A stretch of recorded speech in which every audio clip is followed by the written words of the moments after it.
Yeah, they're hard, really hard. I mean, you got to make some tough decisions. So, and you can't be afraid to when you make these decisions. You can't be afraid of them because some might not look good, or you might want to go a different direction sometimes. And it's just the nature of the beast. So, Patrick and Jim are really experienced in this sort of stuff, and they know what we're trying to do here. So that's the way you look at it. What does it say about the quality of depth you have organizationally now that these decisions are going to be so Yeah, difficult? I mean, there's you're having maybe in the past you only have like one call up. Now you got 3 or 4 guys that are viable to come up, and if you need those guys for injuries.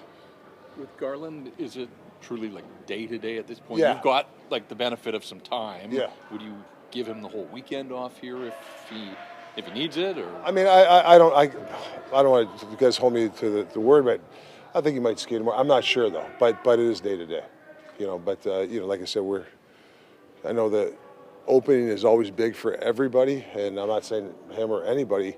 You just got to make sure that you do the proper things. What have you seen from your third pair in Forbert and Desharnais in terms of puck moving and transitioning? Are you seeing what you need to see there, or is that going to be a work in progress? For Forberg, really happy we got him. I think smart guy, really good in the PK. We knew he was an aggressive guy, but I really like some of his stuff out there. And Vinny is, the thing with Vinny, there's a lot of boxes we got him. He checks the box for us, and there's stuff he's got to work on. Like right now, he's still on the ice. He's still with Gaunch. He wants to work at his game. He wants his details, and he's just going to get better. So, I'm happy with him. And like I said, I love the fact that a guy like Vinny, even Forberg's he's been a pleasant surprise in the sense that he's a really good leader also. But the way Vinny works on the ice is something that we really appreciate. Where do you see Forbert's leadership? Like, he seems like a kind of not quiet guy, but not as loud maybe as some of the other guys. Like, where do you see his leadership? Yeah, I know. I did some intel on Boston. Very well liked guy. Montgomery loved him. He's actually not as quiet as people think. Not afraid to talk to me, which I like, and whether joke around. He's a veteran guy. You can just tell. Very easy going, but not afraid to speak up. So I've only known him for like 3 weeks, and I'm really happy with him. Heinen, Patrick had him in Pittsburgh, so obviously he knows him. How well did you know him, and what type of intel did you do with him? Yeah, I think just hockey IQ. Very smooth type of player, kind of can play up and down the lineup.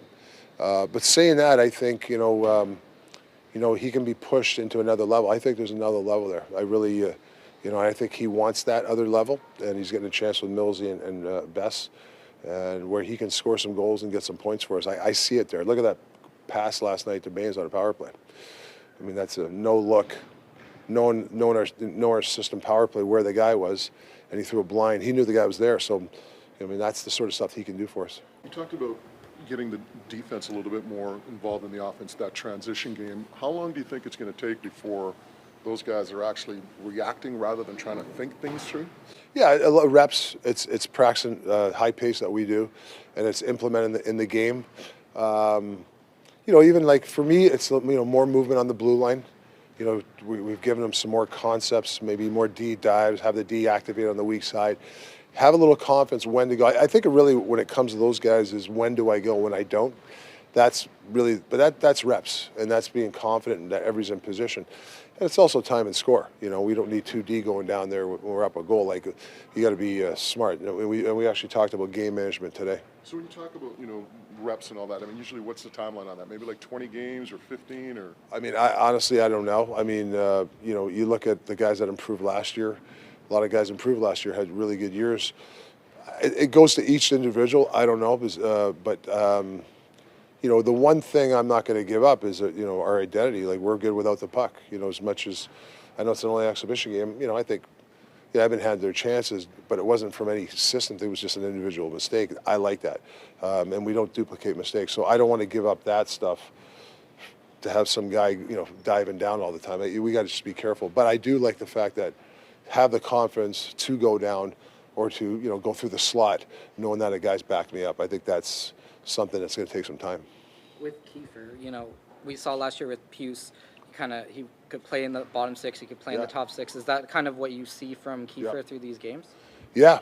I mean, there might be sometimes he might be with Pedersen. He might be up the odd time, you never know. You know, you throw him up on that line. You throw him.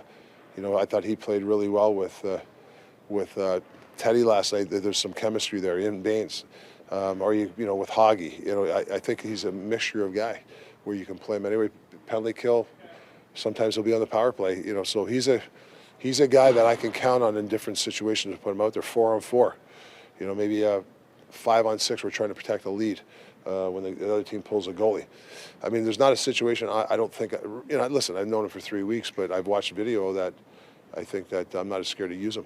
Is he the kind of guy that you could move to a line that maybe is trending in the wrong direction and try and pull other guys into the fight and provide a spark? Like, do you see him kind of in the similar role that you've used Garland in? Yeah, that's a good example. Him and Garland are those types. They can, if you need some juice, you can throw those guys in there because, you know, they're motor guys and they, you know, sure he gets under people's skin. And you know what? Garland does too. You know, when he wins puck battles in the corner against 6'5" guys, I mean, it pisses guys off. So I think that's why they're successful when they get thrown in different lines.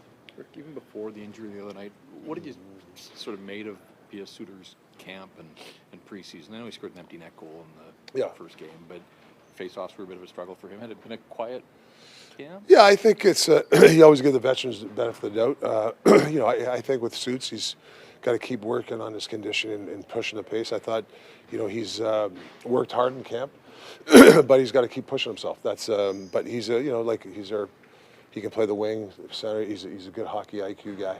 So you know, he's never satisfied, and you know, you're never satisfied. That's how you push yourself. So, you know, this is it's go time for everybody, and I think he's one of those guys too.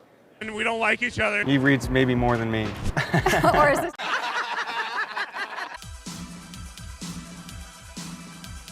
generational talent. Thanks for liking the video and subscribing.